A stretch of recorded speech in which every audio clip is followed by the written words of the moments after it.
جو لوگوں کی جیبوں سے زبردستی پیسہ نکالا گیا ہے. تو اس عرصے کے اندر جو ٹوٹل ٹیکسز اکٹھے کیے گئے ہیں لوگوں سے وہ تقریباً 50 ٹریلین کے ٹیکسز ہیں. 50,000 ارب کے 50,000 ارب کے ٹیکسز اکٹھے کیے گئے ہیں صرف ان 3-4 سالوں کے اندر. یہ صورتحال ہے. اتنے ٹیکسز اکٹھے کیے گئے ہیں اور وہ بتاتے ہیں کہ یہ جو ٹیکسز اکٹھے کیے گئے ہیں 50 ٹریلین کے 50,000 ارب کے جو ٹیکسز اکٹھے کیے گئے ہیں ان سالوں میں, یہ آصم منیر کی ڈیل والے دور میں, مطلب آصم منیر کے آنے سے کچھ عرصہ پہلے سے لے کے اب تک جو ہے یہ والے معاملات جو ہیں, یہ اتنے ٹیکسز پاکستان نے 2022 سے پہلے, اس سے پہلے 17 سالوں میں اتنے ٹیکسز اکٹھے کیے تھے. 2022 سے پہلے اگر آپ کاؤنٹ کرنا شروع کر دیں تو جو پچھلے 17 سال ہیں, یعنی کہ تقریباً 2005 سے آن ورڈ 2022 تک جتنے کل ٹیکسز اکٹھے کیے پچھلے 3-4 سالوں میں, اتنے پیسے حکومت پاکستان کے پاس آئے. آپ سمجھ رہے ہیں؟ جو آپ بدحالی, عوام کی بےحالی دیکھ رہے ہیں وہ کہانی تو آپ نے سن لی. تو کیا ان کے پاس پیسہ نہیں ہے؟ جو عوام کی جیبوں کے اوپر ڈاکہ ڈالا گیا, ان کی سبسڈیز ختم کی گئی, ان کے اوپر ٹیکسوں کا بوجھ ڈالا گیا اور یہ پیسے اکٹھے کیے گئے. اور یہ پیسے جو 4 سال میں اکٹھے ہوئے, ثاقب شیروانی صاحب بتا رہے ہیں کہ اس سے پچھلے 17 سالوں میں ملا کے اتنے اکٹھے ہوئے. اس طریقے سے انہوں نے کیا. بڑی مثال انہوں نے دی کہ پچھلے ایک سال کے اندر 24-25 کے اندر تقریباً 18 ٹریلین جو ہے وہ روپے جو ہے وہ ٹیکسز کی مد میں جمع ہوئے. 18 ٹریلین مطلب 18,000 ارب. اب جو 18,000 ارب اکٹھے ہوئے ان میں سے 9,000 ارب تو چلے گئے سود کے اندر, اور باقی جو ہے وہ سارے ان کے اللے تللوں میں, خرچوں میں, سیلری ریسز, بونسز, ادھر ضرورت پڑ گئی, ادھر خرچہ پڑ گیا, ادھر دورہ کرنا ہے, ادھر یہ کرنا ہے, یہ اس کے اندر چلے گئے.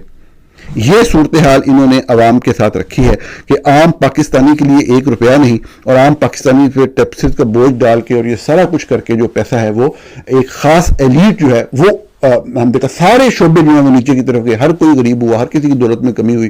ایک ایلیٹ کیپچر والے جو ٹاپ پہ بیٹھی ہوئی ہے ایک ایلیٹ کلاس, اس کی دولت میں بے شمار اضافہ ہوا اس سارے دور کے اندر. یہ سارا کچھ جنرل آصم منیر کے اقتدار سنبھالنے کے بعد سے اب تک ہوا. اور آپ یہ جانتے ہیں کہ یہ معیشت کی صورتحال ہے, لا اینڈ آرڈر کی صورتحال آپ کے سامنے ہے. جس طریقے سے دہشت گردی کا بازار گرم رہا پاکستان میں, آج کے دن بھی خیبر پختونخوا کے اندر جو ہے وہ دھماکے اور قتل و غارت رکنے کا نام ہی نہیں لے رہی. کتنی قربانیاں دے رہی ہے خیبر پختونخوا پولیس. کیا نیشنل میڈیا پہ ذکر ہے اس بات کا؟ کس طریقے سے چن چن کے مارا جا رہا ہے خیبر پختونخوا کے لوگوں کو. جتنی بھی یہ قیادت تھی ملٹری کی, ان کی جو ملٹری اسٹریٹجی کمپلیٹلی فیل ہوئی. بجائے کہ ایسے مجرموں کو پکڑ کے جیلوں میں ڈالا جاتا, جنرل آصم منیر جیسے مجرموں کو جن کے اوپر ثابت شدہ جرم ہے, قتل و غارت کو دیکھیں آپ, یہ دیکھیں کہ لوگوں کے گھروں میں گھس کے بچوں کو اغوا کیا گیا, سب کے سامنے, سب کو معلوم ہے. بجائے ایسے لوگوں کی فیملی ممبرز کو محفوظ کیا جائے کہ وہ کہیں ملک سے نہ بھاگ جائیں, ایسے آصم منیر جیسے لوگوں کو جیلوں میں ڈالا جائے, ان کو عہدے دیے جا رہے ہیں, ان کو استثناء دیے جا رہے ہیں. آپ اندازہ کریں یہ ملک کا حال کیا ہے پچھلے 3 سال کے اندر. آپ نے دیکھ لیا. ثاقب شیروانی صاحب بتا رہے ہیں کہ جو بھی چیز ہے ملک کی بدترین, تاریخ کی بدترین سطح کے اوپر ہے. کوئی پوچھنے والا نہیں, کوئی بات کرنے والا نہیں.